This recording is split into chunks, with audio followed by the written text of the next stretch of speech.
Assalamualaikum warahmatullahi wabarakatuh. Berjumpa lagi dengan saya Ibu Rida di channel YouTube Rida Sang Juara.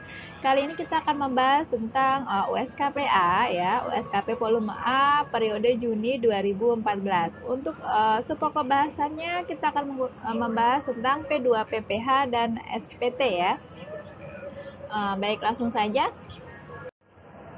Nah, untuk bagian dari soal-soal USKP ini terdiri dari 3 bagian ya. Yang pertama ada multiple choice, pilihan ganda. Kemudian yang kedua kita ada IC. Kemudian yang ketiga ada bagaimana cara pengisian SPT terkait dengan soal kasusnya. Langsung saja. Nah, kita masuk pada soal pertama. MR berstatus kawin dengan tanggungan 1 orang anak. MR sudah memiliki NPWP sejak tahun 2011. Jadi MR ini statusnya kawin ya, kawin, kemudian dia memiliki tanggungan 1 anak. Artinya MR ini K ya, K garing 1 ya. MR sudah memiliki NPWP sejak tahun 2011. MR bekerja pada PT CS sejak tahun 2010 sebagai staf keuangan. Pada bulan Maret 2014 memperoleh gaji sebesar 5.400.000 sebulan. Setiap bulannya, MR membayar iuran pensiun ke dana pensiun yang pendiriannya telah disahkan oleh Menteri Keuangan sebesar 600.000. PPh pasal 21 yang harus dipotong oleh PT CS untuk masa pajak Maret 2014 adalah, nah, teman-teman perlu ketahui bahwa kita untuk PTKP ya, PTKP sebelum 2016 kita masih menggunakan PTKP yang lama ya. Kemudian untuk yang di atas 2016 sampai yang sekarang dipakai 2020 kita masih menggunakan acuan pada peraturan Kementerian Keuangan nomor 101 tahun 2016. Nah, itu yang masih dipakai sampai saat ini. Jadi kita harus membedakan soal ini dia di bulan apa ya, atau di tahun berapa. Kalau di sini kita lihat di bulan Maret ya, bulan Maret tahunnya 2014. Artinya kita masih menggunakan PTKP yang lama ya. Baik, jawabannya kenapa D? Ya, penjelasannya di sini ada. Jawaban di atas merujuk pada pedoman teknis penghitungan PPh 21 yang diterbitkan oleh DJP. Ya, peraturannya ada ya 31 tahun 2012. Nah, di dalam tabel tersebut dibanding ini tabel 254 ini ya yang di bawahnya ya, teman-teman. Di bawah ini di tabel 254 ini sajikan 2 versi. Pertama 2014, yang sebelahnya ini yang tutupan dengan foto saya atau gambar saya ini 2016 ya. Nanti coba saya paparkan ya. Kita lihat dulu. Pertama kita lihat dulu penghasilan brutonya ya. Penghasilan brutonya di soal sudah ada.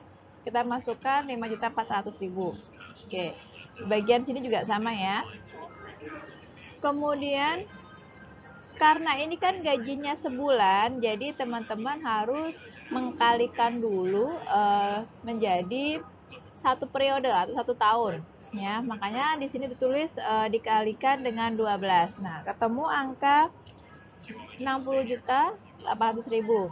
Nah, kemudian apakah dia ada bonus? Karena tidak ada, berarti strip ya. Nah, kita menghitung total penghasilan brutonya dulu. Jadi gaji yang kita tadi setahunkan ditambah bonus jika dia ada, tapi kalau tidak ada langsung saja ya 64.800.000. Nah, di kolom berikutnya ini juga sama ya, masih sama dengan kolom ini, yang sebelah sini isinya masih sama dengan yang ini. Untuk lanjutannya, nah ini untuk sebagai faktor pengurang ya, namanya orang bekerja ya. Tadi kan kita melihat soalnya ini dia sudah memiliki NPWP, berarti dia pasti memiliki pekerjaan atau memiliki usaha pekerjaan bebas. Nah, karena ini dia memiliki pekerjaan ya, atau ikut bekerja di tempat suatu instansi begitu. Jadi di sini ada biaya jabatan ya 5%. Ya, diambil dari mana? Diambil dari penghasilan bruto yang tadi ya.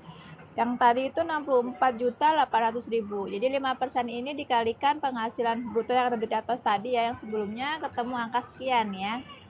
Ini. Kemudian karena di soal ada iuran pensiun, kita sajikan ya, di sini ada 600.000. Jangan lupa dikalikan dengan 12. Karena apa? Kita menghitungnya kan dalam satu periode. Ya, masukkan di sini tinggal dikalikan ya. Kemudian kita hitung dari total pengurangnya. Kalau tadi yang di atas adalah penghasilan bruto dikurangi dengan biaya-biaya ini ya, ketemu pengurangnya sekian. Nah, kita baru hitung penghasilan netonya. Penghasilan neto dari mana? Penghasilan bruto dikurangi dengan biaya-biaya. Yang biaya-biaya ini ya, A dan B ini. Nah, ketemu angka sekian dan sekian. Nah, kemudian karena tadi statusnya statusnya dari si Bapak MR ini kan kawin ya, kawin 1 tanggungan, berarti kan K-1 ya, seperti ini. Oke, karena ini masih menggunakan versi yang lama ya, PTKP yang lama, pakainya yang ini ya teman-teman ya. Jangan bingung ya, Bu, kalau yang nanti kita penghitungan bagaimana Bu, kita pakainya yang lama apa yang baru? Kita pakainya yang versi terbaru ini, yang sudah lama, ini yang baru ya. Ini peraturannya ada di Permenkyu 11 tahun 2016 yang dipakai sampai sekarang, masih menggunakan yang ini. Ini dipakai untuk soal kalau manakala kita menemukan soal kasus studinya range-nya 2014 ke bawah ya. Jadi 2014, 2013, 2012 dan seterusnya. Pakainya yang ini. Oke. Diri sendiri ya. Kita menghitung PTKP-nya dulu. Diri sendiri ada 24.300.000. Kalau kawin tambah 2.025, tanggungannya sama ya, 2.025. Nah, totalnya sekian. Ini dari penjumlahan ini ya. Penjumlahan ini ketemu angka ini juga sama. Kemudian ketemulah yang namanya PKP, penghasilan kena pajak ya. Muncul angka ini 26.010.000. Nah, kalau sudah ketemu untuk PKP-nya ya, tinggal dikalikan saja dengan tarif pasal 17 teman-teman. Nah, karena ini 26 berarti kita tinggal kalikan ya dengan tarif ini ya. Karena ini range-nya sampai 50 juta, ini di bawah 50 juta, berarti dapatnya adalah 5% saja. Ketemu angka sekian ya. Langsung saja. Nah, karena ini kondisinya dia dalam satu periode 12 bulan, kita bagi dulu dengan nih ya, bagi dengan 12 ya, untuk mengetahui berapa sih PPh yang terutang per bulannya. Nah, ini 108.375. Jadi jawabannya adalah yang D tadi ya, betul. Oke, next kita masuk ke soal berikutnya. Nah, kita masuk ke soal kedua ya. Melanjutkan soal nomor 1 yang tadi, apabila dalam bulan Maret tersebut MR juga menerima bonus tahunan. Tadi kan tidak ada bonus tuh ya. Nah, bagaimana kondisinya manakala si WPMR ini dia menerima bonus? Nah, di sini diberikan contoh 30 juta. Berapa besarnya PPh pasal 21 yang harus dipotong atau bonus yang diterima sama si MR ini? Nah, di sini ketemu angka 1.876 ya. Diperoleh dari mana? Kita merujuk dulu pada peraturan di sini. Ya. Peraturan yang mengatur ada di peraturan DJP ya, tahun 2012 ini yang lama. Tapi kalau yang terbaru sudah ada pembaruan ya atau revisi, jadi pakainya yang 2016. Kita next ya untuk tahu penjelasannya. Nah, ini adalah sambungan dari soal nomor 1 yang tadi ya teman-teman. Jadi teman-teman harus menyimak dulu soal nomor 1, dipahami betul. Kalau sudah baru masuk ke soal yang ini ya. Nah, tadi sudah ketahui ya, gaji sebulannya sudah ketahui ya. Nah, kita tinggal masukkan bonusnya. Karena bonus yang diterima itu kan diterimanya kan di akhir tahun ya. Diterimanya di akhir tahun, tetapi dia sebenarnya adalah akumulatif ya, atau akumulasi dari penghasilan dia selama dia bekerja dari mulai Januari, Februari sampai dengan Desember. Nah, dia diberikannya langsung 30 juta. Artinya Kalau dia langsung diberikan 30 juta, kita setahunkan dulu yang lain ya, biar sama, biar imbang. Nah, gaji sebulan sekian, kita kalikan 12 dulu. Nah, bonusnya sudah dalam angka seperti ini ya. Oke, kemudian kita totalkan dulu ya penghasilannya. Jadi gaji ditambah dengan bonus, ketemu segini ya. Juga sama, ini yang versi lama, ini yang versi baru. Kemudian kita hitung kembali biaya jabatannya ya. Biaya jabatan tarifnya 5%, ini sudah ditentukan ya. Tinggal dikalikan saja dengan penghasilannya bruto. Teman-teman, untuk biaya jabatan ini paling tinggi ada range terbesarnya ya. Jadi sudah diatur bahwa biaya jabatan ini tarifnya 5% ya. Per bulan maksimal 500.000 atau per tahun 6 juta. Jadi kalau misalkan teman-teman menghitungnya kok lebih dari 500.000, misalkan saya memperoleh 700.000 nih. Apakah itu harus semuanya dihitung? Tidak. Karena aturannya adalah 500.000 saja. Berarti tetap mau berapapun angkanya, nanti yang akan teman-teman pakai adalah nilai yang terbesar. Bukan terbesar, tapi nilai maksimal dari peraturan yang sudah dibuat. Jadi 500.000 per bulan ya, atau 6 juta per tahun. Nah, karena ini ketemunya masih di bawah 4 juta ya, masih di bawah 6 juta, jadi masih bisa. Ini kita tinggal hitungnya apa adanya saja. Kemudian yang pensiun yang tadi, teman-teman jangan lupa kalikan dengan 12. Nah, ini yang sering terjadi pada mahasiswa, lupa mengalikan 12 ya. Jadi langsung aja tuh uang pensiun 600.000 gitu. Padahal itu masih salah ya. Jadi harus dikalikan 12 ya. Kemudian pengurangnya tinggal total pengurangnya kita tambahkan saja dari biaya jabatan ditambah dengan iuran pensiun, ketemu totalnya ya. Di sini 11.040.000. Kemudian untuk mengetahui bagaimana cara menghitung penghasilan neto ya, tinggal dikurangkan saja teman-teman total dari yang ini tadi ya, total penghasilan bruto dikurangi dengan total yang 11 ini ya, ketemu angka ini.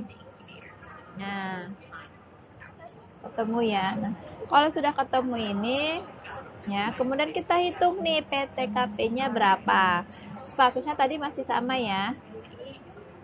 Oke, statusnya masih sama. Diri sendiri, dia kawin, tanggungannya 1 sama ya, 28 ya. Total PTKP-nya 28, 350.000. Kemudian kita ketemu PKP ya. Dari penghasilan neto dikurangi dengan PTKP sama dengan PKP. Ini angkanya ya. Nah, setelah itu kita kalikan dengan tarif pasal 17. Karena ini 54 ya. 50 jutanya masuk range 5% ya.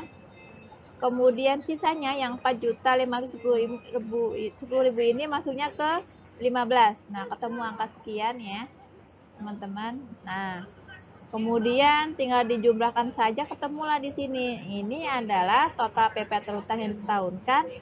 Ada gaji juga ada bonus. Jadi pada saat memperoleh bonus, PPh-nya terhutang sudah input di sini ya. Kemudian apabila hanya ingin menghitung gajinya saja segini ya. Segini. Tapi kalau mau bonusnya saja tinggal dikurangkan saja ya dari yang nilai total akhir tadi ya, total yang ini ya, gaji plus bonus dikurangkan dengan gaji, nanti akan ketemu bonusnya saja. Nah, begitu ya, mudah sekali. Oke, kita masuk ke soal ketiga ya. P adalah pegawai PT SI. Pada bulan April 2014, P mendapatkan penghasilan dari PT SI berupa gaji 50 juta ya. Jadi ini adalah gaji yang diperoleh oleh si P ya. Iuran pensiunnya berapa? Oh, dia ada nih iuran karena gini, iuran pensiun itu ada yang dibayarkan oleh pemberi kerja, ada yang dia dibayar sendiri ya, teman-teman ya. Premi asuransi juga sama. Jadi iuran pensiun dibayar pemberi kerja ini ada 500.000, kemudian premi asuransi yang dibayar pemberi kerja juga ada nih 300.000 ya. Kemudian iuran pensiun yang dibayar sendiri ini juga ada nih teman-teman ya, 400, kemudian asuransi yang dibayar sendiri 200. Nah, Dalam penghitungan PPh pasal 21, si P ini oleh PTSI berapa sih besarnya penghasilan net brutonya? Nah, apakah A 5 juta, B 5,5, C 5,3, dan D 5,8. Nah, jawabannya sudah ada ya, 5,3 juta. Nah, dapatnya dari mana? Untuk rujukannya ada pada Peraturan Permenku nomor 252 garing PMK.03 garing 2008 ya. Penghitungannya ada pada tabel 2.56 teman-teman ya. Oke, kita lihat saja di sini ada gaji. Kita lihat dulu di soalnya, gaji 5 juta kita masukkan. Ya, ini kita hitung dari sisi penghasilan. Kalau sebelahnya adalah objek PPh. Nanti coba saya bacakan ya karena tidak kelihatan. Oke. Gaji sudah dimasukkan, kemudian kita lihat dulu ada iuran nih. Oh, iuran apa nih? Iuran yang dibayar Pak. Jadi kita hitung dulu iuran yang dari pemberi kerja dulu sebelum kita menghitung iuran yang dibayar oleh pekerjanya ya. Yang diberikan oleh pemberi kerja berapa? 500 kita masukkan, kemudian premi asuransinya juga ada, kita masukkan. Nah, oke. Nah, kita total nih teman-teman, 5 juta ditambah 500 ya, tambah 300. Ketemu 5,8. Nah, sekarang kita menghitung objek PPh-nya ya. Oke. Yang perlu teman-teman ketahui bahwa ya, dari iuran dan premi ini mana sih yang merupakan objek pajak, mana yang tidak merupakan objek pajak atau disebut juga dengan non objek pajak. Nah, oke. Kita tahu bahwa untuk yang premi asuransi di bayar pekerja ini dia tetap ini merupakan objek pajak ya. Jadi tetap masuk angkanya 300.000. Nah, sekarang untuk yang iuran pensiun ya, yang dibayar oleh pemberi kerja 500.000 ini bukan objek pajak ya teman-teman ya. Ini adalah non objek pajak. Jadi dia tidak dikenai pajak untuk iuran pensiun yang dibayar oleh pemberi kerja. Jadi tidak dikenai pajak. Teman-teman harus ingat ya. Jadi bagaimana Bu? Ya sudah, berarti gaji yang tadi sama yang dikenai pajak saja yang dijumlah. Oh, tadi yang iuran pensiun tidak kena, tapi yang premi asuransi kena pajak. Otomatis tinggal tambahkan saja 5 tambah 300 ketemu 5.300.000. Gitu ya, sesuai dengan option C jawabannya. Oke. Kita masuk soal keempat ya. Melanjutkan soal nomor 3, terkait dengan iuran pensiun dan premi asuransi yang dibayar sendiri oleh P yang tadi ya. P itu Parwito boleh atau Parwanto boleh, ini cuma sebagai contoh saja. Manakah pernyataan yang benar? A, B, C, atau D? Nah, jawabannya B. Ya. Jawabannya B. Hanya iuran pensiun yang dapat dikurangkan dalam penghitungan PPh pasal 21 ya. Oke. Untuk rujukannya mengacu pada Permenku nomor 252 ya tahun 2008 ya, bahwa besarnya penghasilan neto bagi pegawai tetap yang dipotong PP pasal 21 adalah jumlah seluruh penghasilan bruto dikurangi dengan biaya jabatan dan iuran ya. Nah, iuran yang bagaimana? Iuran yang terkait dengan gaji yang dibayar oleh pegawai kepada dana pensiun yang pendiriannya telah disahkan oleh Menteri Keuangan atau penyelenggara tunjangan hari tua atau jaminan hari tua yang dipersamakan ya.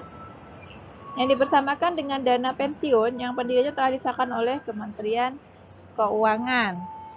Ya. Jadi di sini sudah jelas ya. Jawabannya adalah B. Hanya iuran pensiun yang dapat dikurangkan di sini. Ya, yang B ini ada opsinya di sini. Jadi ini matching dengan jawabannya ya. Oke, itu. Jadi kita masuk ke soal berikutnya. Nah, kita masuk soal kelima ya. Teman-teman. DI sudah bekerja sebagai purchasing supervisor ya pada PT BI sejak tahun 2009. Pada bulan Februari 2014 mendapatkan gaji sebulan 9 juta ya. 9 juta. Iuran pensiun dibayarkan kepada dana pensiun yang telah disahkan Menteri Keuangan adalah sebesar 500 per bulannya. Suami DI diketahui tidak memiliki penghasilan dan dibuktikan dengan surat keterangan dari kecamatan tempat tinggal DI dan keluarga. DW ya. DW, ini DI ya maksudnya ya teman-teman. DI menanggung anaknya sebanyak 2 orang, baik DI maupun suaminya tidak memiliki NPWP. Jadi si DI tidak memiliki NPWP ya sama suaminya, dan suaminya pun juga tidak berpenghasilan. Nah, berapa besarnya PPh pasal 21 yang harus dipotong PTBI pada bulan Februari 2014? Ya, jadi kita lihat dulu teman-teman, kita telah dulu ya soal nomor 5 ini. Jadi ceritanya si DI, katakanlah misalkan contohnya dia namanya Dewi ya, dia seorang istri yang bekerja di salah satu perusahaan ya sejak 2009. Nah, dia mendapatkan gaji itu di tahun 2014. Gajinya 9 juta per bulan, dia memperoleh dana pensiun ya. Dia juga membayarkan atau membayar iuran dana pensiun ya kepada pihak yang menyerahkan dana pensiun ya sebesar 500.000 sebulan. Nah, konteksnya di sini si suaminya DI atau si Dewi ini tidak memiliki penghasilan ya, dan Dewinya sendiri pun juga tidak memiliki NPWP.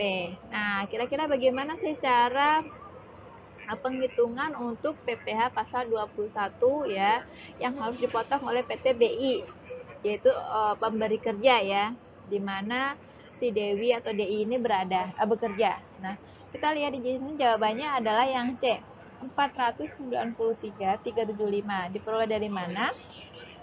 Oke. Ya.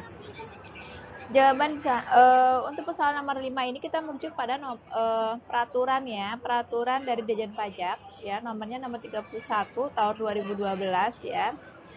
Nanti akan terangkum pada tabel 257 ya teman-teman ya. Langsung saja. Nah, ini tabelnya. Jadi ada dua versi, yang 2014 itu menunjukkan PTKP yang lama.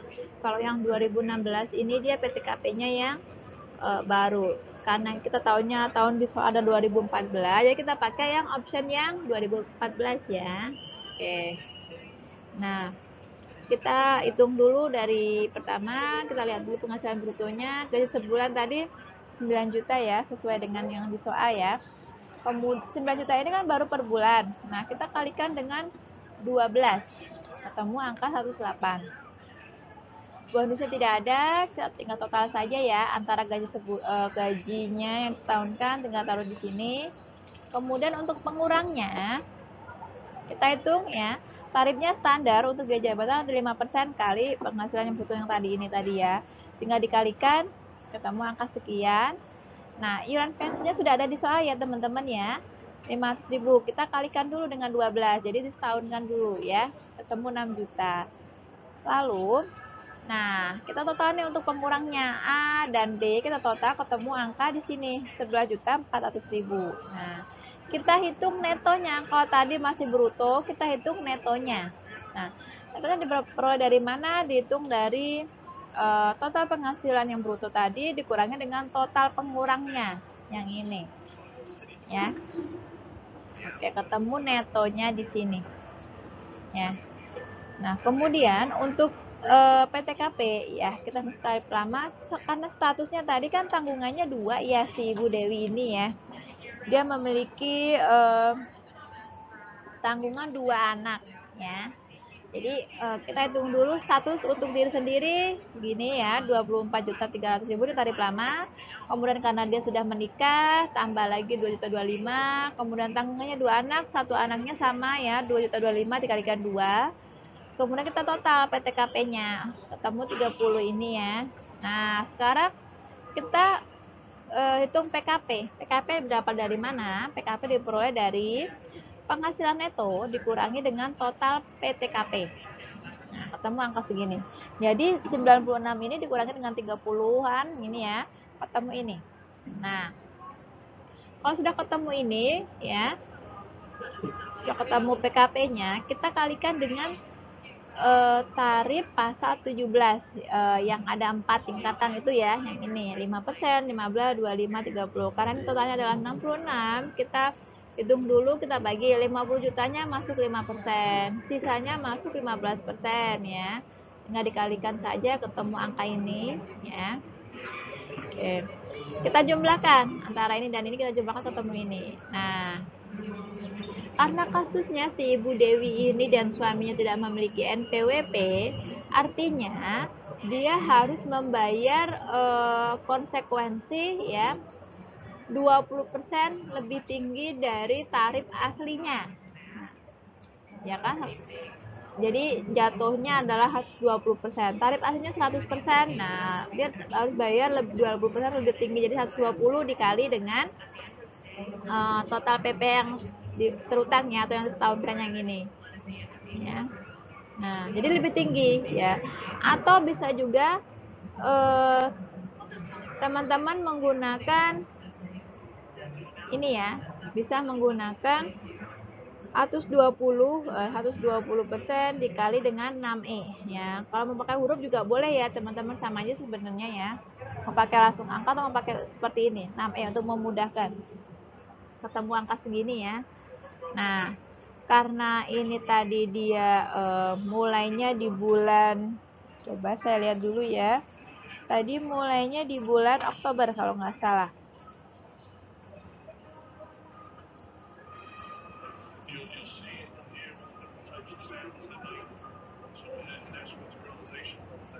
Oke. Di bulan Februari ya, di bulan Februari 2014 teman-teman ya. Oke. Di bulan Februari 2014 ya. Nah, ini kenapa? Ini kan tadinya kan disetahunkan ya, disetahunkan karena kalau misalkan teman-teman mau menghitung per bulannya ya, per bulannya tinggal dibagi dengan 1/12 ya. PPh terutang sebulan tinggal dikalikan saja, itu dari bulan yang ada di soal ya, 7 dikali 1/12 ketemu angka sekian. Nah, ini kalau untuk tarif lama dan ini untuk tarif baru. Oke, begitu ya, mudah sekali. Nah, kita masuk soal ke-6 ya teman-teman ya. Oke. Pembayaran premi asuransi kerugian oleh PTDS yang berkedudukan di Bandung kepada perusahaan asuransi PT katakanlah M Insurance ya, yang berkedudukan di Jakarta, yang mana teman-teman ya? Apakah A merupakan objek pemotongan PPh pasal 23, ataukah yang B merupakan objek pemotongan PPh pasal 26, ataukah yang C merupakan objek pemotongan PPh pasal 4 ayat 2, ataukah yang D bukan merupakan objek pemotongan PPh. Nah, oke. Untuk yang nomor 6 ini ya teman-teman ya, kita tahu bahwa untuk premi asuransi ini kan bukan merupakan objek pajak ya, jadi dia non objek pajak. Jadi sudah ketahuan jawabannya pasti yang D, bukan merupakan objek pemotongan PPh. Untuk rujukannya kita bisa melihat di pasal 9 Undang-Undang PPh ya, yang diatur lebih detail ya di sini. Oke, ini ada di pasal 9. Untuk menentukan besarnya PKP bagi wajib pajak dalam negeri dan bentuk usaha tetap tidak boleh dikurangkan. Nah, ini teman-teman di poin ini ya. Premi asuransi kesehatan, asuransi kecelakaan, asuransi jiwa dan seterusnya ini tidak boleh dikurangkan. Artinya apa? Dia tidak boleh menjadi biaya yang deductible, tapi dia merupakan biaya yang non-deductible, tidak boleh dikurangkan oleh pajak atau dia tidak dikenakan pajak atau dia disebut juga sebagai non-objek pajak. Nah, jadi untuk premi asuransi ini memang tidak dikenai pajak. Ya, begitu ya. Nah, kita masuk kepada soal ke-7 ya. Tuan S membayar imbalan jasa pelaksanaan konstruksi kepada CVKP ya, perusahaan penyedia jasa konstruksi yang memiliki kualifikasi usaha kecil. Pajak penghasilan yang terutang berapa nih? Yang lebih tepat ya, A, B, C atau D. Jadi ceritanya untuk soal nomor 7 ini teman-teman, Tuan S ini dia menggunakan jasa konstruksi ya. Nah, menggunakan jasanya si CVKP ini gitu.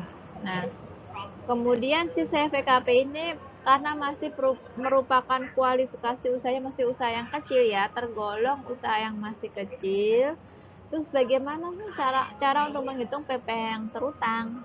Nah, jawabannya adalah C. CVKP menyetor sendiri PPh pasal 4 ayat 2 dengan tarif 4%. Nah, loh Bu, kok menyetor sendiri bukannya yang sama ini biasanya yang menyetor adalah yang membayar gitu kan, harusnya kan si Tuan S. Nah, berhubung Tuan S-nya ini dia adalah orang pribadi ya,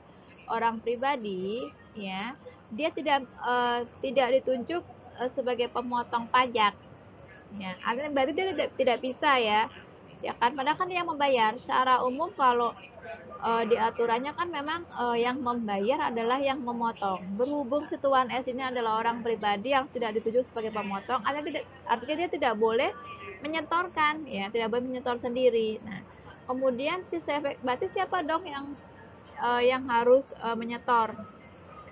Berarti kan si CVKP harusnya ya. Kalau si Tuan S-nya nggak bisa, berarti kan si CVKP. Karena berhubung si CV ini juga merupakan usaha kecil ya, dia merupakan atau dikategorikan atau dikualifikasikan sebagai usaha kecil, ya berarti dia yang harus menyetor sendiri pajak yang tadi dipotong ya, dia harus menyetor sendiri. Tarifnya tarifnya adalah 2% ya, karena kan jasa konstruksi memang 2% ya. Nah, peraturannya ada pada ini teman-teman ya, peraturan pemerintah nomor 40 tahun 2009. Di sini oke. Jadi di sini itu untuk pajak penghasilan bersifat final ya, dipotong oleh pengguna jasa pada saat pembayaran. Ya, dalam hal pengguna jasa merupakan pemotong pajak. Nah, ini yang tadi saya bilang, karena si Tuan S ini dia bukan pemotong pajak, artinya pihak lawannya yang harus memotong dan menyetor ya. B. Disetor sendiri oleh penyedia jasa dalam hal pengguna jasa bukan merupakan pemotong. Jadi ini jelas ya teman-teman ya, ini sama dengan deskripsi saya. Jadi si CV-nya sendiri dia sebagai penyedia jasa juga dia sendiri yang harus menyetorkan ya. Oke. Kita masuk soal ke-8 ya. Tuan BC adalah pengusaha jasa fotokopi. Dalam melaksanakan kewajiban PPh, Tuan BC tidak menyelenggarakan pembukuan karena omset setahun tidak pernah lebih dari 4,8 miliar ya. Pada bulan April 2014, si BJ ya membayar uang sewa mesin fotokopi kepada PT AC untuk masa sewa bulan Maret sebesar 10 juta. Nah, manakah dari A, B, C, dan D ini yang merupakan pernyataan yang benar? Nah, ya. Nah, apakah yang A, B, C, atau yang D?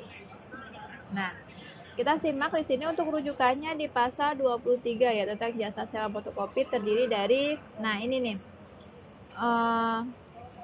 siapa sih yang boleh melakukan pemotongan kaitannya dengan PPh?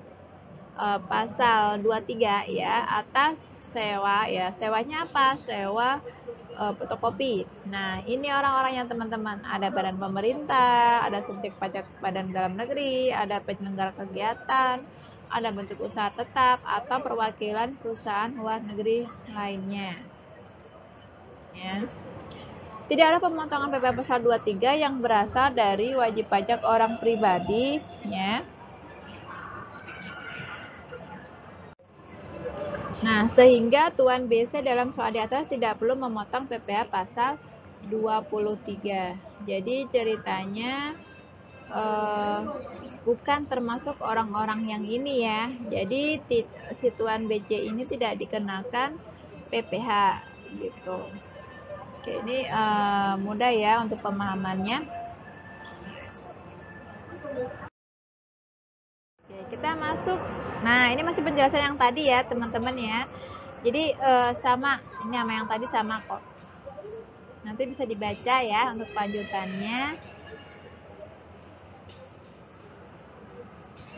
Kalau ini saya boleh menambahkan mungkin begini. Jadi yang 2% dari jumlah foto itu diperkenankan manakala sewanya berhubungan dengan harta, kecuali sewa dan penghasilan lain sehubungan dengan penggunaan harta yang harus dikenai pajak penghasilan sebagaimana yang dimaksud ya pada pasal 4 ayat 2.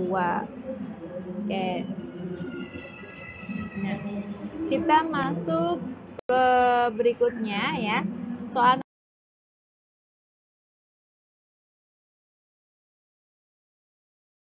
nomor 9 ya, ini agak panjang, teman-teman coba pelan-pelan saja ya. Oke, untuk memahaminya supaya cepat bisa paham seperti itu.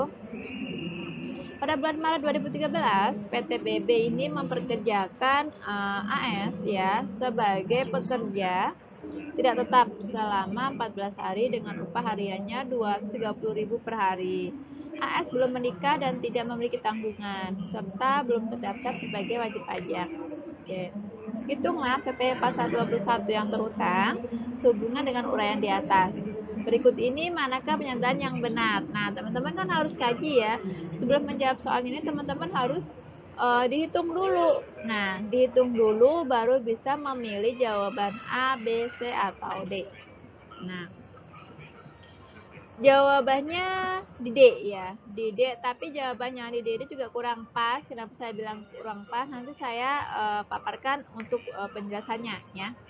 Untuk soal yang ini teman-teman, jadi kasusnya si BB ini dia memiliki ini PT ya, suatu badan, BP badan, dia memiliki karyawan ya. Karyawannya statusnya bukan pekerja tetap, tapi pekerjanya adalah pekerja tidak tetap ya. Dia kerja selama hanya 14 hari. Upah hariannya berapa per hari? 230.000. Statusnya si karyawan AS ini dia belum menikah dan tidak memiliki tanggungan dan dia juga belum terdaftar nih sebagai WP ya, sebagai wajib pajak. Nah, yang kita tanyakan bagaimana sih PPh-nya ya, PPh 21-nya. Nah, oke. Kita masuk langsung saja ya ke penghitungan biar cepat, biar mudah. Nah, kita lihat di sini teman-teman, ini adalah pedoman perhitungan PP pasal 21 atas upah harian dari PT yang BB tadi ya. Oke. Penghitungannya kita lihat dulu bahwa di peraturan Dirjen Pajak nomor 31 tahun 2012 untuk pekerja yang dia bekerjanya secara harian ya, secara harian yang kurang dari 200.000 ya, kurang dari 200.000 itu tidak kena pajak, artinya 0 rupiah ya. Oke, tapi ini 200.000-nya dan jumlah kumulatif dalam bulan kalendernya segini ya, 2.025.000. Nah, tetapi kalau misalkan penghasilannya dia lebih dari 200.000, teman-teman ya. Nah, dia sudah kena nih tarifnya berapa? 5% di sini. Nah, cara menghitungnya bagaimana? 5% kali, nah ini ada nih keterangannya. Upah uang saku harian atau rata-rata upah harian dikurangi dengan 200.000. Nah, ini cara penghitungannya. Kalau misalkan dia memperolehnya kok 2.025 ya dan range-nya sampai dengan kurang dari 7 juta. Nah, kena tarifnya lagi. Ini ada lagi, beda lagi peraturannya. Dia ada PTKP-nya. Ya. Tapi kalau misalkan kok bekerjanya memperoleh 7 juta. Nah, ini beda lagi teman-teman tarifnya. Ini sudah tarif. Yang ini adalah tarif normal ya. Nah, oke. Nah, ini untuk yang 2016 ya. Nah, peraturannya seperti ini sudah berbeda ya, berbeda teman-teman ya. Karena di soalnya masih menggunakan tahun yang lama. Jadi kita pakai untuk yang ini ya, yang atas ya. Untuk yang bawah ini untuk pengetahuan teman-teman ya. Nanti untuk seterusnya kalau misalkan teman-teman memperoleh kasus contoh soal yang dia tahunnya di atas ini ya 2016 ke atas berarti menggunakan ini yang 450.000 itu tidak kena pajak, tapi kalau untuk yang tahun lama 200.000 itu yang tidak kena pajak ya. Ini adalah nilai terendahnya. Oke, kita langsung. Nah, kita hitung dulu nih, kan tadi kerjanya itu selama 14 hari ya. Kerjanya selama 14 hari. Nah, kita hitung dulu untuk hari ke-1 sampai dengan ke-8. Tulis dulu tadi ya, gaji hariannya adalah 230.000. Kemudian upah harian tidak kena pajak. Ini tadi berapa? 200 ya. 200.000 itu tidak kena pajak. Jadi kita tulis di sini 200.000. Nah, berarti selisihnya adalah yang kena pajak ya. Dapat 30. Kemudian kita tinggal hitung saja ya. Nah, karena siapa tadi namanya? Si AS ini dia belum terdaftar sebagai wajib pajak dan otomatis belum memiliki NPWP, dia kena tarif 20% lebih tinggi ya. Tarif dasarnya berapa? 5%. Ya, ini tarifnya pertama ya, tingkatan pertama 5%. Karena dia tidak menggunakan NPWP, otomatis 20% lebih tinggi, dikalikan 120% kali 5% kali dasar pemotongan pajak yang 30 ini. Nah, ini atau teman-teman juga bisa menghitung langsung ya, 6% kali 30.000 bisa. Jadi mau pakai rumus 120% kali 5% itu boleh, atau langsung menggunakan 6% kali 30.000 karena kan 6% dengan 120 kali 5% ini sama ya. Ketemu angka sekian. Ini adalah PPh yang terutang ya. Yang terutang di hari pertama sampai dengan ke-8. Nah, nanti kalau misalkan di hari berikutnya nih, di hari ke-9, nah, kan dia nambah lagi tuh ya, penghasilannya dia kan nambah lagi ya, tadi gaji hariannya. Nah, itu nanti peraturannya beda lagi teman-teman. Masuk di 9 hari, dia sudah beda angkanya. Nih, ya, sudah menjadi 2.070.000. Nah, ini sudah masuk ke tingkatan yang kedua ya. Nah, penghitungannya seperti ini ya. Jadi masuk ke hari 9, berarti tinggal dikalikan saja ya, 9 kali segini dapat angka segini. Nah, sudah masuk PTKP, ini pakai tarif yang tadi ya, yang di tabel yang tadi ya rumusnya ya.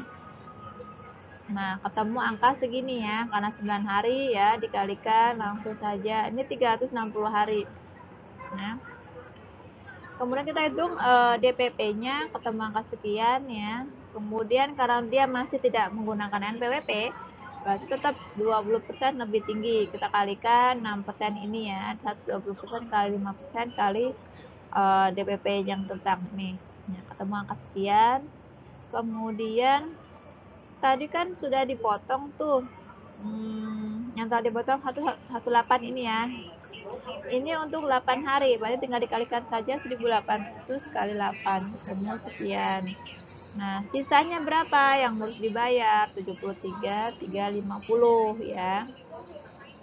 Kemudian, nah, ini opsinya lagi. Pada hari ke-9, jumlah kumulatif upah yang diterima melebihi 2.205.000 sehingga PPh pasal 2 tentang dihitung berdasarkan upah setelah dikeluarkan PTKP yang sebenarnya. Nah, ini udah masuk di hari ke-10 sampai dengan 14 ya teman-teman ya. Kan tadi memang kerjanya dia 14 hari ya. Ini dia 14 hari. Ini kita hitung lanjutannya ya. Sekian, kemudian PTKP masih menggunakan PTKP yang lama ya. Sekian. Nah, ketemu karena dia belum menggunakan NPWP tarifnya sekian. Nah, ketemu angka di sini adalah 9.750. Jadi total PPh yang dia bayar per 8 hari, kemudian 9 hari, 10 sampai 14 hari itu berbeda-beda ya, teman-teman. 18, kemudian 73, 350 dan 9, 750. Nah, ini ya. Nah, tapi yang perlu teman-teman perhatikan adalah yang ini. Berdasarkan perhitungan soal terkait dengan soal di atas, seharusnya pada hari ke-9 ya, PPh Rohasa dipotong sebesar segini ya.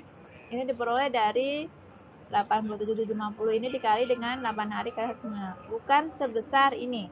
Tadi kan di opsi pilihan di soal itu 71 ya. Di soal itu tadi hari ke-9 71.550 yang ada di pilihan yang di B tadi itu loh. Nah, karena jawaban semuanya salah ya, yang agak menengah itu ada jawaban yang B, tetapi yang betul bukan angka itu, tapi harusnya angkanya adalah 73.350. Nah, harusnya itu ya teman-teman. Jadi ada selisih ya. Selisihnya berapa? Selisihnya adalah 1.800. Oke, jadi teman-teman juga jangan sampai terkecoh ya untuk soal USKP ya. Nah, kita masuk kepada soal berikutnya ya.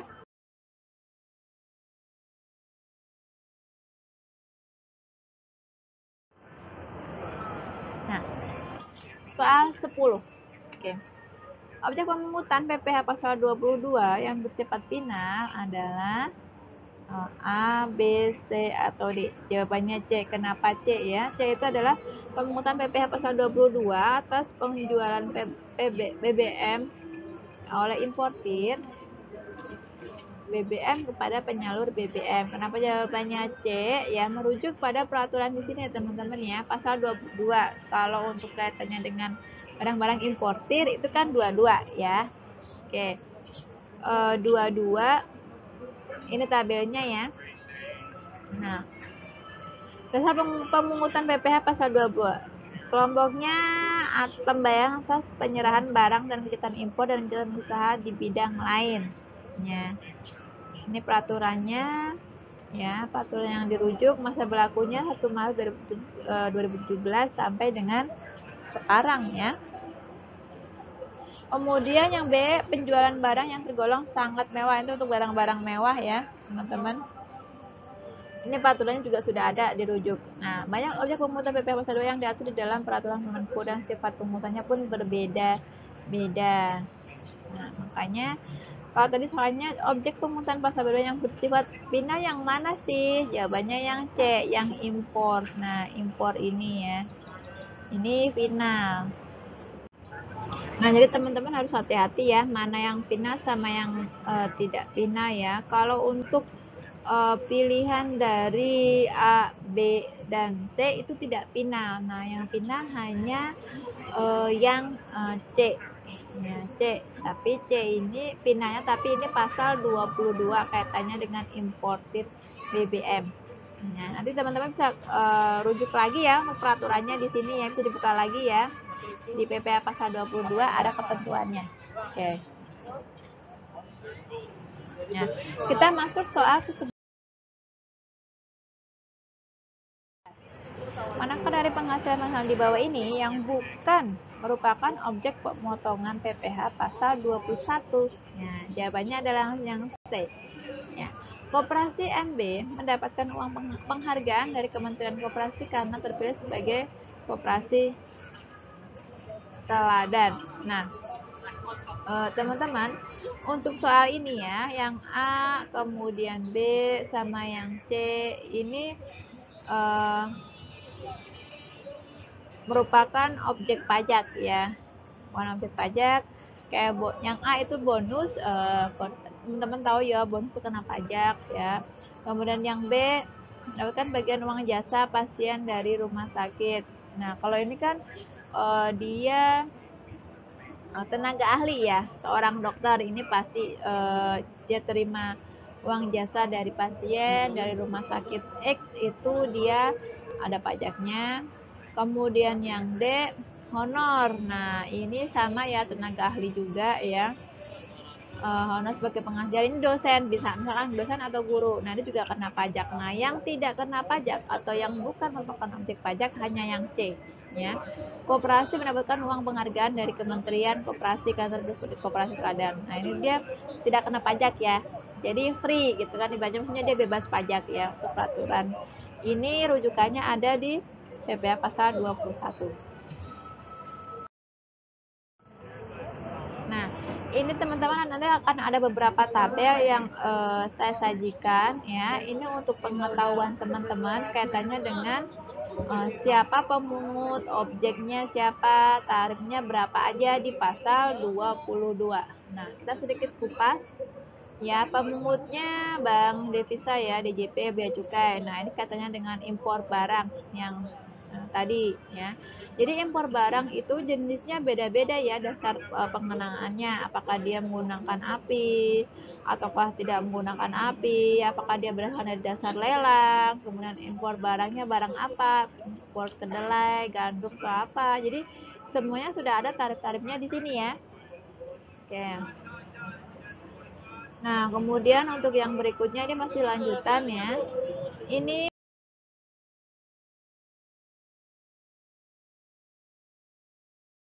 manakala bendahara pemerintah atau kuasa pengguna anggaran atau KPA. Nah, tarifnya 1,5% dari harga pembelian ya, tidak termasuk PPN ya, dan seterusnya. Jadi teman-teman nanti bisa dipelajari untuk tabel-tabel ini ya, karena ini banyak sekali. Oke. Kemudian ada juga yang dari BUMN. Nah, BUMN ya, kaitannya dengan apa yang perlu teman-teman lihat adalah dari objek pajaknya. Nah, oh ini ekspor komoditas barang tambang. Oh, barang tambang eksportir ini PPh 22. Kemudian atas pembelian barang, tapi barangnya dibeli dari sini ya, bendahara pemerintah. Kemudian adanya nih mekanisme uang juga ada. Kemudian barang-barang keperluan kegiatan usaha, tapi ini barangnya dari BUMN. Nah, itu kenapa aja ya teman-teman ya, jangan salah, dan seterusnya. Nah, ini tarif-tarifnya ya. Sifatnya bagaimana? Nah, ini tidak final. Nah, yang 9 ini kaitannya dengan pembelian ke sini. Manakala perusahaan teman-teman nanti membeli barang dari PT-PT ini, nah ini kena pajak. Nah, perusahaan atau PT yang tidak tercantum di sini, teman-teman, artinya di luar ketentuan pajak ya, karena untuk PT-PT ini misalkan teman-teman membeli barang beli pupuk misalkan ke PT ini, pupuk Sriwijaya Palembang. Nah, itu nanti kena pajak. Tarifnya berapa? 1,5% atau 1,5% dari harga pembelian ya. Belum termasuk dengan PPN-nya. Nah, jadi hati-hati, 1,5% ini adalah tarif dari PPh pasal 22. Kemudian untuk PPN-nya sendiri ada sendiri ya, biasanya 10% ya. Jadi double ya, double tax atau double taxation untuk beda pajak. Nah, karena bedanya pajaknya beda-beda, otomatis dia juga kena beda. Pajaknya juga kenanya beda ya. Nah, ini keterangannya sifatnya. Dan seterusnya ya teman-teman ya. Nah, ini banyak sekali. Nih, ada industri semen, kertas, baja, farmasi. Ini kena pajak ya, tarifnya beda-beda. Ya, di sini.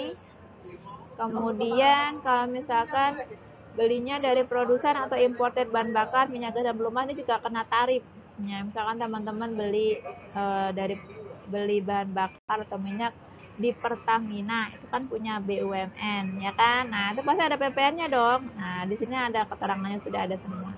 Nah, itu juga semuanya merupakan atau masuk di pajak pasal 22.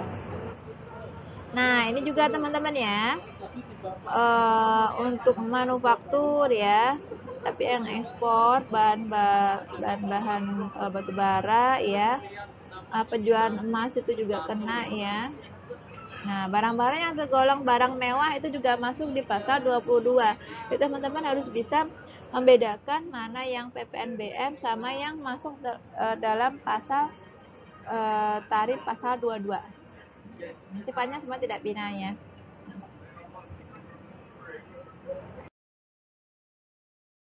Nah, kemudian kalau misalkan punya apartemen, kondominium ya, kendaraan bermotor roda 2 dan seterusnya, ini kena ya. Oke. Nah, baik, kita masuk kepada soal yang ke-12 ya teman-teman ya. Soal 12 ini, oke, saya bacakan dulu. WS, SH, dan MH adalah pegawai negeri sipil dengan golongan 3D pada Kemenkumham ya. Pada bulan Januari 2013, WS mendapatkan honor sebesar 10 juta sebagai pembicara seminar tentang hukum yang diselenggarakan oleh Yayasan OI ya. Atas honor WS, Yayasan OI memotong BPH pasal 21 sebesar. Nah, jadi ini ceritanya memberikan honor karena mengisi pada suatu seminar ya, seminar tentang hukum ya. Ini mereka golongannya adalah golongan 3D. Ingat kalau di peraturan PP nomor 80 tahun 2010 ya, ada tarifnya 5% ya. Tarif dasarnya 5% untuk yang golongan 3D. Nah, ini untuk PNS ya. Tentu nanti bisa buka kembali ya di peraturan ini.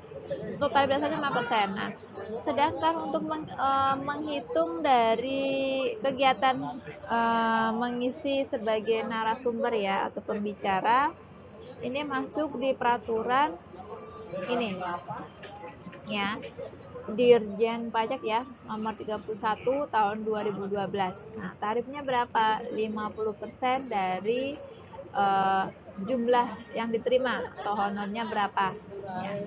Nah, jadi kita simpel saja ya, langsung. Jadi ini ada dua peraturan yang dipakai. 5% adalah tarif dasar untuk peraturan pasal 4 nomor 80 tahun 2010 bahwa PNS golongan 3 apabila dia menerima honor ya, tadinya 5%, kemudian yang 50% ini diperoleh dari dia mengisi sebagai narasumber ya. Jadi 5% kali 50% kali nominalnya 10 juta, ketemu angka 250.000, dan ini sifatnya tidak pinal atau non pinal ya. Jadi bisa dikreditkan di akhir tahun nanti ya. Kalau dia WP badan, tapi kalau WP pribadi ya berarti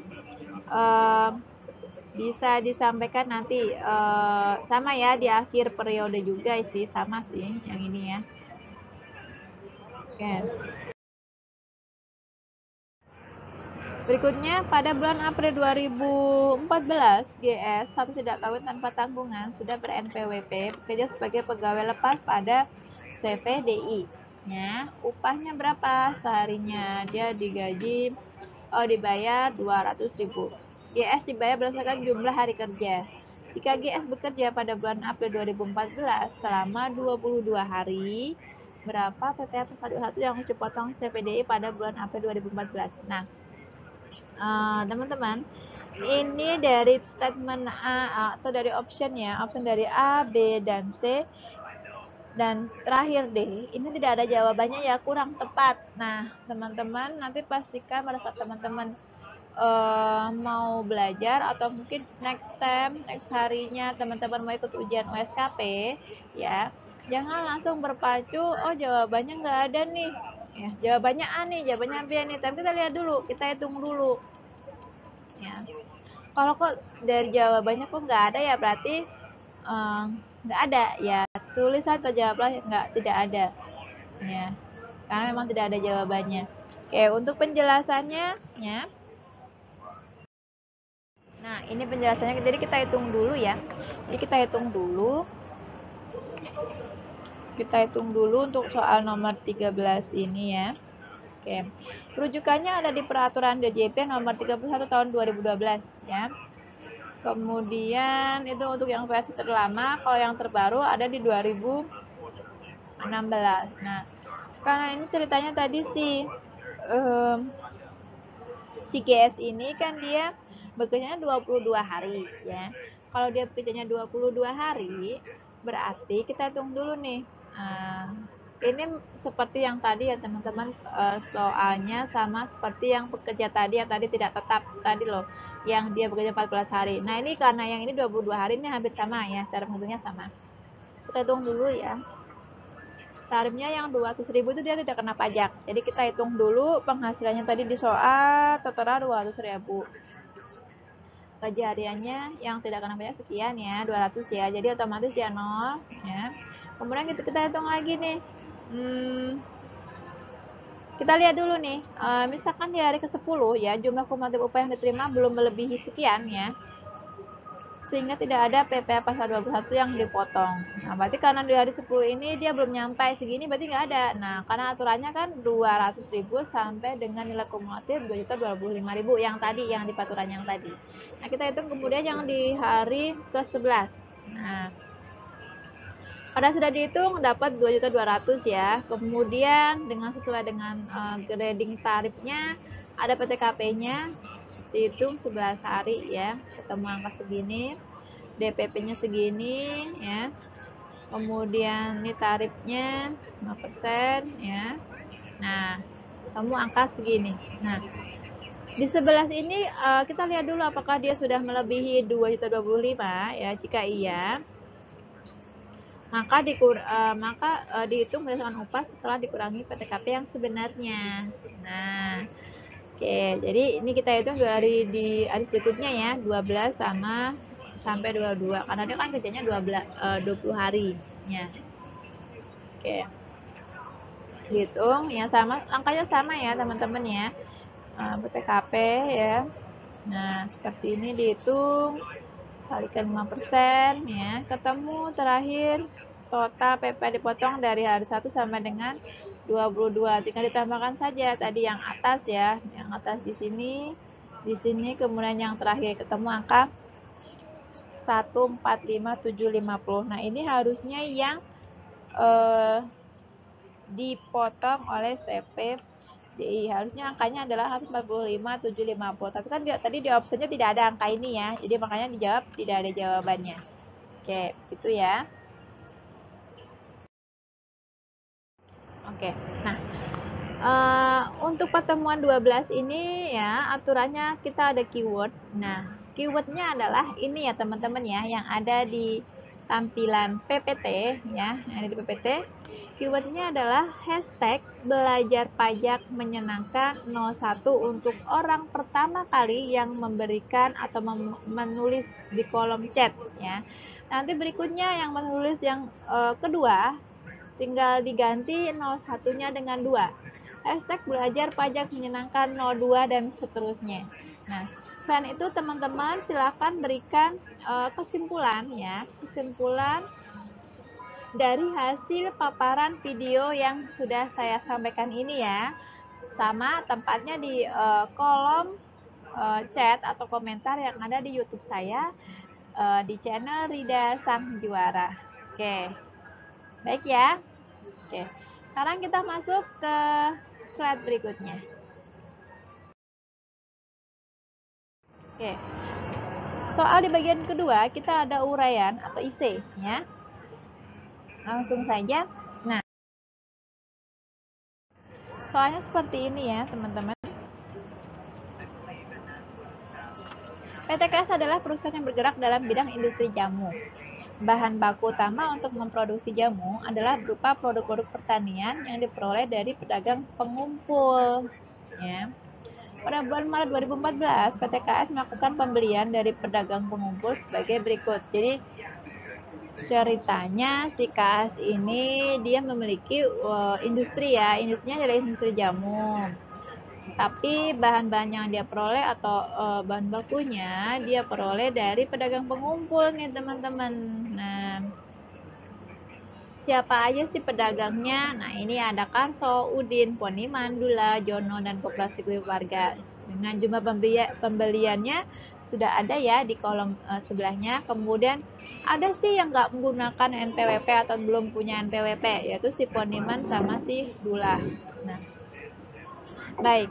Untuk pertanyaannya, ya, jelaskan aspek pemotongan pajak penghasilan atas transaksi di atas meliputi jenis pajak yang dipotong atau dipungut, siapa yang bertindak sebagai pemotong atau pemungut, besarnya pajak yang dipotong atau dipungutnya berapa, kemudian tata cara pemotongan pemungutannya berapa ya, tata cara penyelesaian laporannya juga bagaimana. Itu ya. Oke, kita masuk ke penjelasan. Nah, oke. Jawaban atau kasus di atas terkait dengan pemungutan PPh pasal 22 ya. Sebelumnya sudah diatur, ini adalah aturannya ada di tabel 260 yang sebelumnya ya, yang sudah pernah kita bahas. Nah, di tabel 26.1 ini adalah penerapan pemungutan PPh pasal 22 di PTKS. Nah, oke. Yang nomor satu dulu ya teman-teman ya. Pemungut PPh pasal 22 adalah PTKS yang termasuk dalam industri atau eksportir yang bergerak di bidang pertanian, kehutanan, perkebunan, perikanan yang melakukan pembelian bahan bakunya dari pedagang pengumpul. Kemudian yang kedua, besarnya PPh pasal 22 yang harus dipungut adalah, ini tarifnya teman-teman ya, 0,25% dari harga pembelian. Apabila pedagang pengumpul tidak ber-NPWP, nah tarifnya jadi lebih besar nih teman-teman ya, 100% lebih tinggi atau sama dengan 0,5%. Dengan demikian, PPh pasal 22 yang dipungut terangkum pada pasal 261. Nanti ini di bawah ya. Jadi karena memang tidak ada kondisi tidak memiliki NPWP, jadi tarifnya jadi lebih besar ya. Itulah konsekuensinya ya, karena dia sudah berstatus sebagai pemungut ya, pemungut pajak ataupun dia WP pajak, berarti dia harus selayaknya sudah memiliki NPWP. Kalau dia tidak memiliki NPWP ya otomatis kena tarifnya lebih 100% lebih tinggi. Kemudian yang ketiga, PTKS memungut PPh pasal 22 pada saat pembelian dan PTKS memberikan bukti pemungutan PPh pasal 22. PPh pasal 22 yang dipungut harus disetorkan ke kas negara oleh PT Kuat Sejati dengan SSP ya. SSP itu surat setoran pajak atas nama PTKS. PTKS juga harus melaporkan pemungutan tersebut setiap bulan dengan menggunakan SPT masa PPh pasal 22. Nah, ini teman-teman ya, deskripsi dari ini penghitungannya ya. Jadi untuk yang karso, intinya kalau untuk yang dia tidak menggunakan NPWP berarti dia pengalinya adalah 100% lebih tinggi atau 0,5% dari jumlah pembelian. Tapi kalau yang dia menggunakan NPWP berarti tarifnya adalah 0,25% dari harga pembeliannya. Oke, ini mudah ya. Nah, kita masuk kepada soal IC yang kedua. Jelaskan aspek pemotongan atau pemungutan pajak atas transaksi di bawah ini yang dilakukan oleh Koperasi BR pada bulan ini ya teman-teman ya, Januari 2014. Yang A, Koperasi BR membayarkan bunga simpanan untuk bulan Desember 2013 kepada anggotanya masing-masing. Ya, Tuan S sebesar 215.000 dan Ibu Suprapti 245.000. Kemudian yang B, Koperasi BR membagikan SHU ya. SHU itu sisa hasil usaha 2013 kepada salah satu anggotanya yaitu Tuan F sebesar 4 juta. Kemudian yang terakhir, Koperasi Berkah Rejeki mendapatkan dividen dari PT SR karena Koperasi BC memiliki 10% saham PT SR. Dividen yang diterima Koperasi BR adalah sebesar 100 juta. Ya. Nah, bagaimana sih aspek pemotongan pemungutannya kaitannya dengan transaksi A, B, dan C? Nah, kita simak ya. Yang pertama itu ceritanya Koperasi BR ya. Koperasi itu kan berarti badan ya. Membayarkan bunga simpanan untuk bulan Desember kepada anggotanya masing-masing sebesar 215 dan Ibu Suprapti 245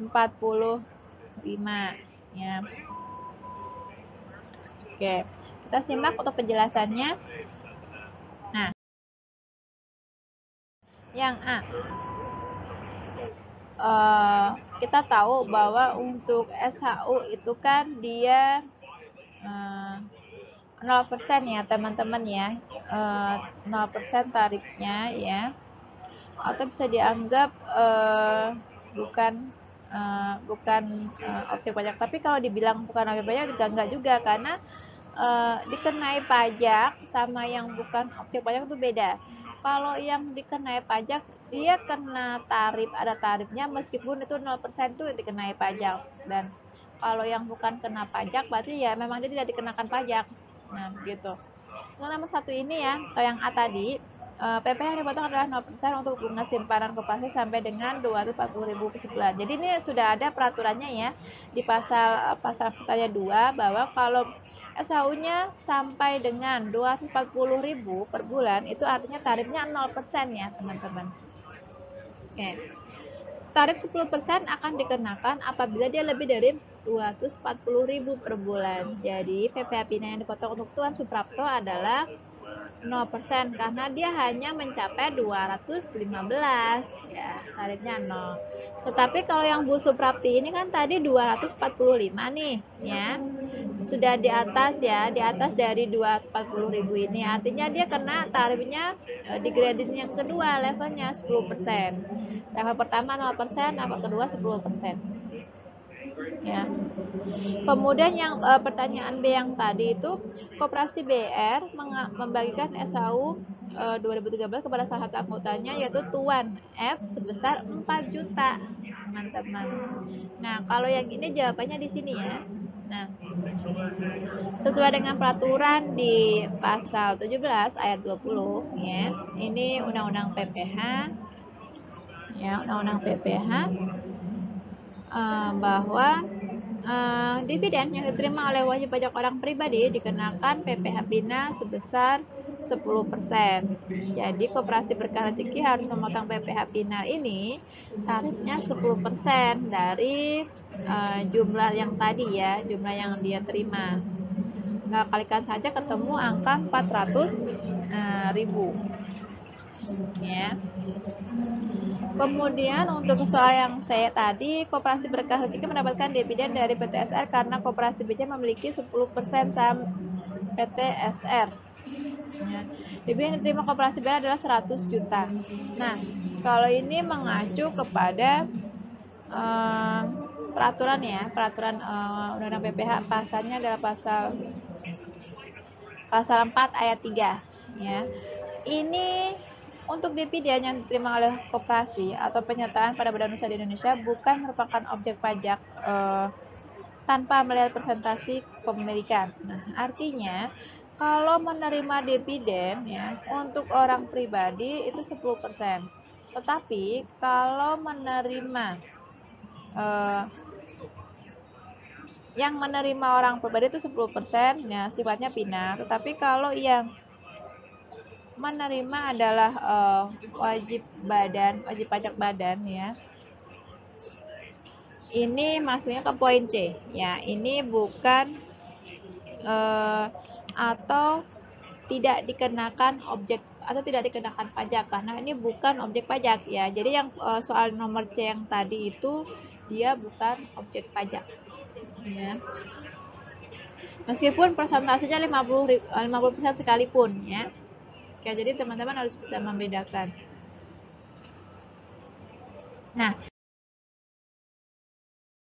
kita masuk kepada bagian ketiga ya, pengisian SPT.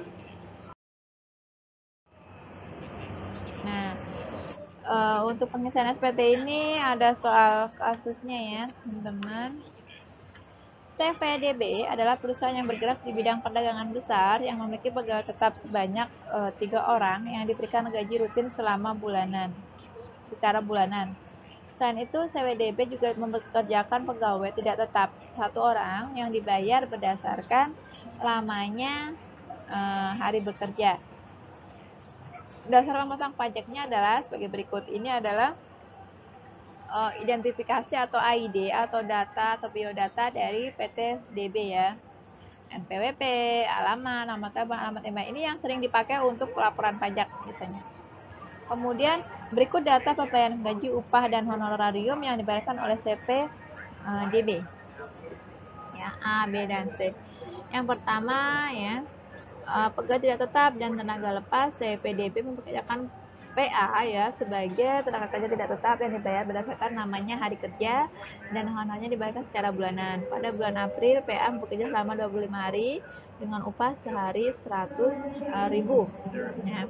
Jadi yang pertama ini dia adalah si PA ini dia statusnya adalah pekerja tidak tetap ya. dia digaji, dia bekerja selama 25 hari. Kemudian yang dia seterusnya tidak kawin ya, dan tidak memiliki tanggungan dan belum ber-NPWP. Kemudian yang B, bukan pegawai untuk mengurus pembukuannya. CPDB memperkirakan kepada JO SEAK ini adalah konsultan pajak ya. Konsultan akuntansi ya teman-teman ya. Atas jasanya untuk mengurus pembukuan atau mungkin bahkan laporan keuangan. Nah, dapat imbalan jasa sebesar 30 juta selama setahun yang dibayarkan 2 kali masing-masing 15 juta pada bulan April dan Oktober. Jo yang juga berposisi sebagai konsultan pajak ini berstatus kawin dengan tanggungan 2 orang ya. Alamatnya di Simpangan Raya, Jakarta. Kemudian dia juga si JP ini selain dia kalau yang karyawan yang kedua ini dia menyewa jasa konsultan ya. Selain konsultan akuntansi, KJA dia juga konsultan pajak. Dibayarnya 30 juta selama 2 kali. Nah, kalau yang C ini pegawai tetap. Nah, pegawai tetapnya ada JO, AS, dan U. Hampir sama ya namanya sama yang nomor 2 tadi ya, yang D ya. Oke.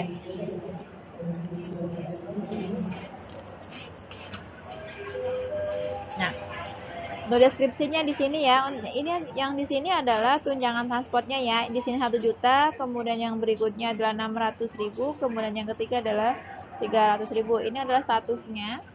Kemudian ini gaji-gajinya, ini ada preminya, iuran, dan ini tunjangan transport yang bagian sini 1 juta, 600.000 sama 300.000.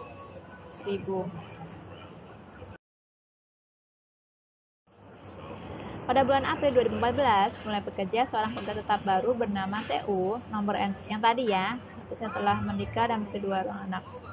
Oh sorry, ini pegawai baru, jadi dia sudah ber-NPWP, statusnya menikah, kawin, punya 2 tanggungan ya, 2 anak.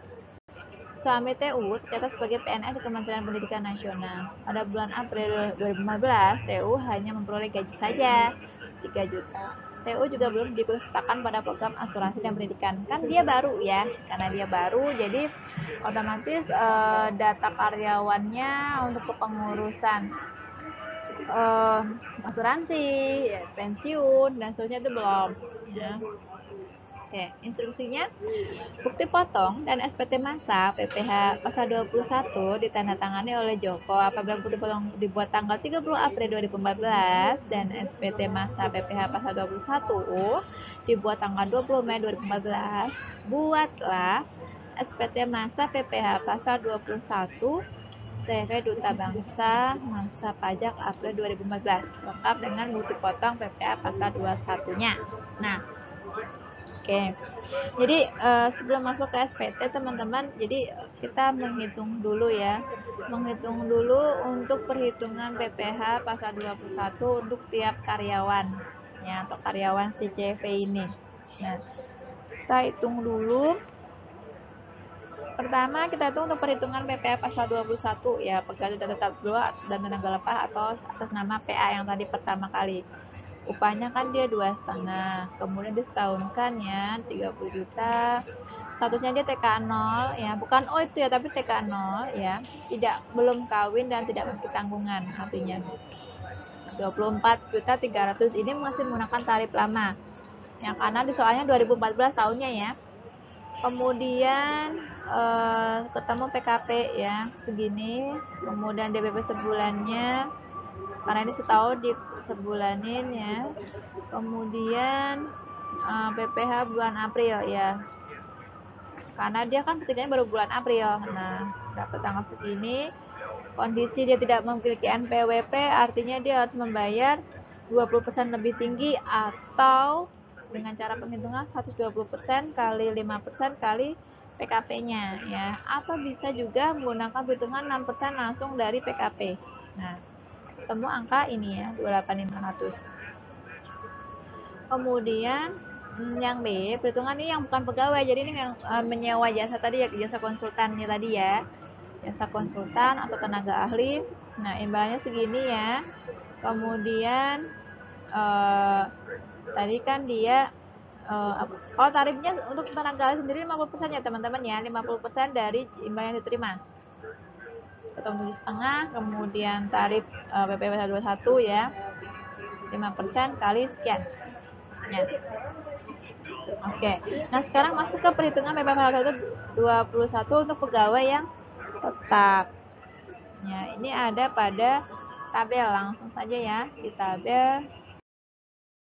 Nah, ini untuk pegawai yang tetap ya, teman-teman ya. Oke. Ini untuk pegawai tetap.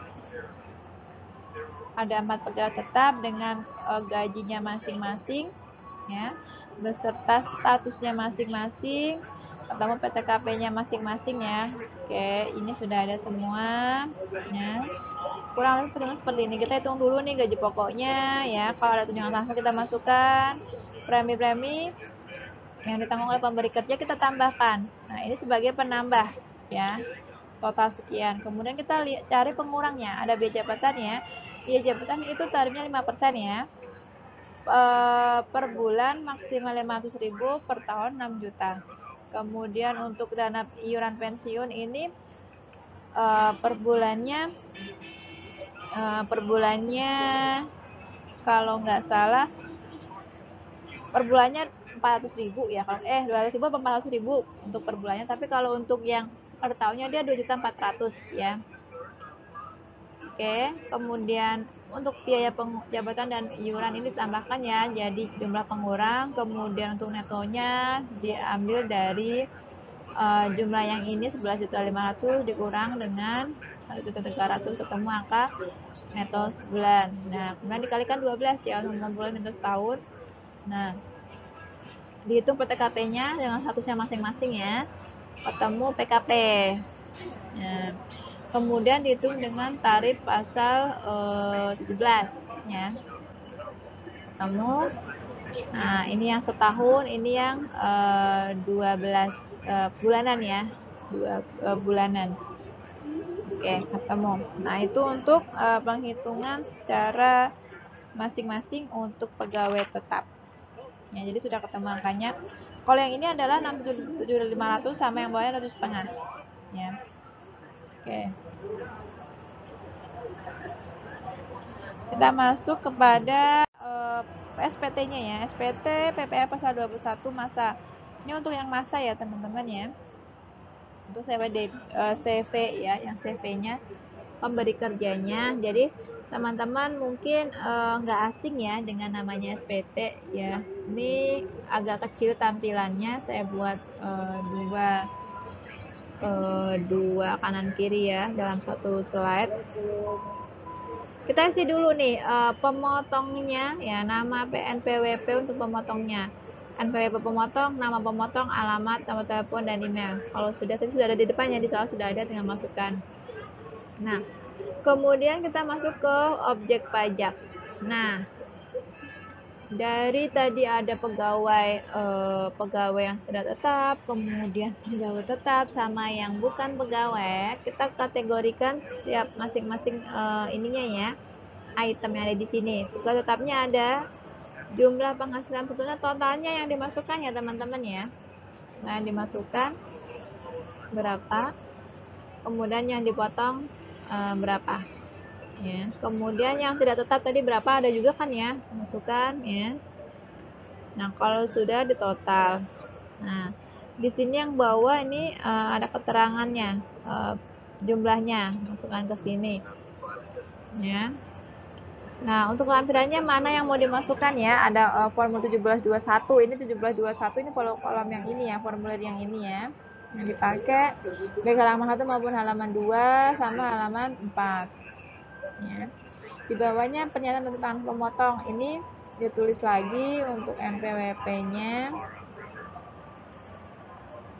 Ini pemotong ya.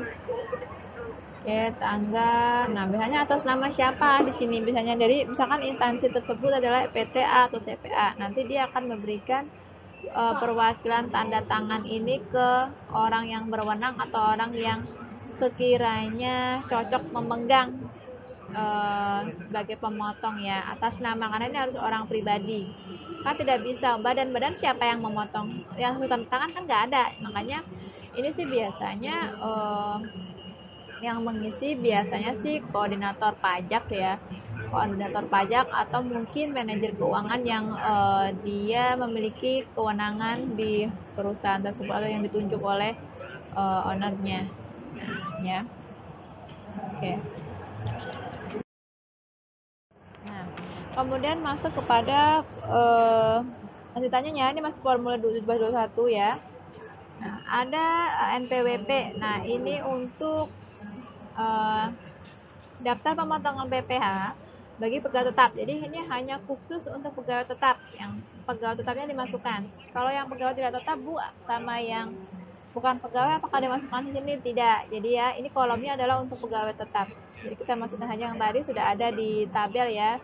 Kita masukkan kode. Nah, ada kode ini 21/101 ini untuk status pegawai tetap ya, baik dia penerima pensiun ataupun hari tua, dia entah PNS atau TNI ya, atau anggota Republik. Jadi kolom ini atau judul ini dia sama dengan kode ini ya, karena kan kodenya beda-beda, ada yang 01, 02, 03 ya, 04, 07 dan seterusnya. Jadi ada ya. Jadi kita menyesuaikan kodenya, kemudian jumlah brutonya tinggal dimasukkan, PP-nya dimasukkan. Nah, pokoknya tinggal menyesuaikan saja, tinggal dihitung ya. Betul. Mudah ya. Nah, ini untuk yang daftar bukti pemotongan PPh yang tidak final dan atau pasal 26 ya. Jadi tidak hanya 21, 26 juga bisa. Karena tadi ada ya, ada yang tidak final ya. Punya ini adalah pegawai tidak tetap dan pegawai yang bukan pegawai. Ini pegawai tidak tetap, ini bukan pegawai. Kita masukkan saja langsung. Nih, PWB-nya berapa, bukti potong nomornya berapa ya, kodenya. Nah, ini teman-teman. Kalau yang 07 ini ada untuk tenaga ahli ya. Kalau yang 03 ini adalah untuk yang pegawai tidak tetap. Jadi kodenya masing-masing. Jumlahnya tinggal masukkan, bawahnya total.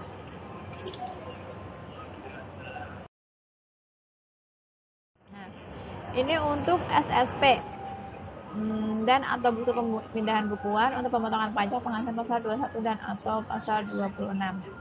Namanya seperti ini. Tinggal dimasukkan saja ya untuk SSP-nya.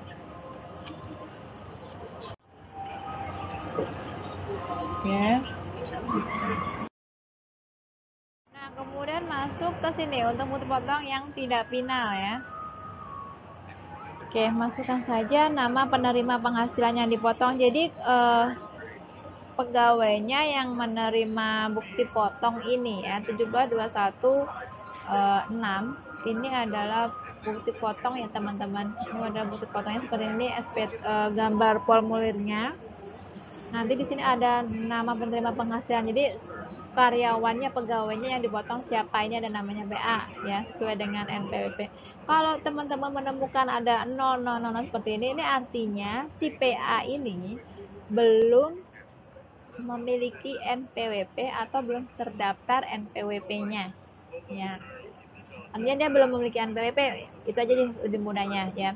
Kalau misalkan di sini sudah ada angka, berarti dia sudah memiliki NPWP. Tapi kalau kodenya masih 00 seperti ini, artinya dia belum mempunyai NPWP. Ya, halamannya diisi ya dan seterusnya. Nah, apa sih yang dipotong oleh si PA ini ya?